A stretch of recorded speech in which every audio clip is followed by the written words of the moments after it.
Bueno, el mensaje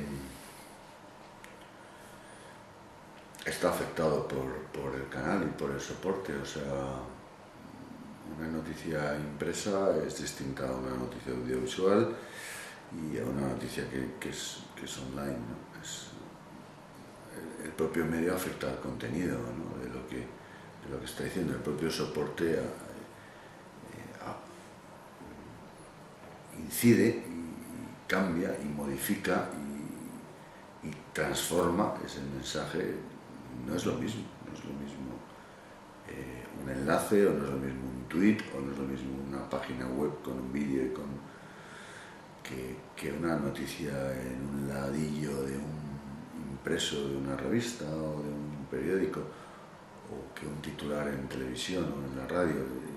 Se modifica, se cambia, aunque la noticia el contenido o el mensaje o el titular sea el mismo, cambia, ¿no? Si no tengo imagen, en televisión no tengo noticia. Si algo no lo puedo contar, no hay noticia para el diario. Si algo no se puede enlazar o no se puede presentar de una manera multimedia, pues a lo mejor no hay noticia para internet, ¿no? El soporte afecta al contenido, el medio afecta al mensaje. Eso es evidente, ¿no?